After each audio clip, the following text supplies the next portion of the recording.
జనవరి 22వ తేదీన అయోధ్య రామ మందిరంలో బాలరాముని నూతన విగ్రహ ప్రాణప్రతిష్ఠ కార్యక్రమాన్ని పురస్కరించుకొని దేశవ్యాప్తంగా పలు కార్యక్రమాలు నిర్వహిస్తున్నట్లు బీజేపీ నాయకులు ఎనిమిరెడ్డి మాలకొండయ్య తెలిపారు.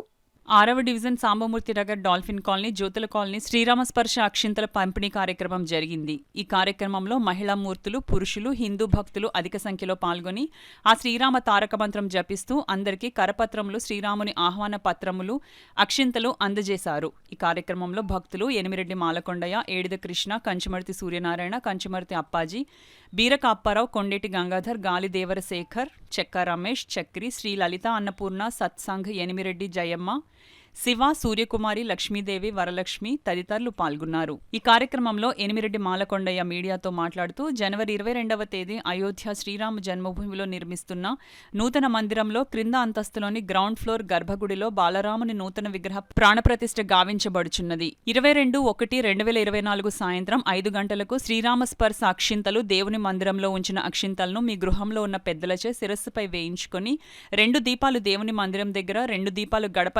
గడప కుడిపక్క, 1 దీపం తులసి మొక్క దగ్గర మీ గృహంలో ఈ 5 దీపాలు వెలిగించి ఆ శ్రీరామచంద్రుని ఆశీస్సులు అందుకుంటారని కోరుకుంటున్నామన్నారు. శ్రీరామ స్పర్శ అక్షింతలు 6వ division dolphin colony, Jyothula colony, Sambamurthy నగర్లో సుమారు 400 గడపలకు శ్రీరామ స్పర్శ అక్షింతలు చేరినవి. అయోధ్య రామమందిర ట్రస్ట్ వారు మన యొక్క రామమందిరం ఓపెనింగ్ కి దేశవ్యాప్తంగా స్వామీజీలందరినీ కూడా పిలుస్తున్నారు. అదేవిధంగా ఆ రోజు ప్రజలకు కూడా ఒక పిలుపు ఇవ్వడం జరిగింది. ఆ పిలుపుని అందుకొని ఆ రోజు ప్రతి ఇంట్లో, ప్రతి కుటుంబం 5 దీపాలు వెలిగించి ఆ దీపాలని మనం దీపావళి పండుగ కింద చేసుకొని ఆ భవ్యరామ మందిర నిర్మాణం ప్రారంభం చేసినాయి మనందరం కూడా పండుగ కింద సెలబ్రేషన్ చేసుకోవాలని చెప్పి పిలిపేయడం జరిగింది.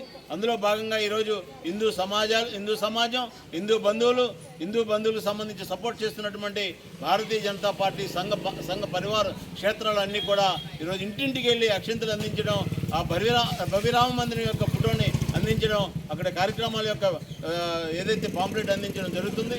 అందులో భాగంగానే ఈరోజు కాకినాడ సాంబమూర్తినగరంలో ఈ కార్యక్రమం ఏర్పాటు చేయడం జరిగింది. ఈ కార్యక్రమం బాగా జరుగుతుంది. ప్రతి ఇంట్లో కుటుంబ సభ్యులు వచ్చి ఈ యొక్క అక్షంతలు తీసుకుంటున్నారు, భవ్యరామ మందిరం ఫోటో తీసుకుంటున్నారు. ఈ యొక్క భవ్య రామ మందిర నిర్మాణం దర్శనం కోసం భారత ప్రభుత్వం చేసినటువంటి ఏర్పాట్లు రేపటి నుంచి ఒక 2 నెలల పాటు 22వ తేదీ వరకు ముఖ్యమైనటువంటి విఐపీలకు మాత్రమే పర్మిషన్ ఇచ్చారు.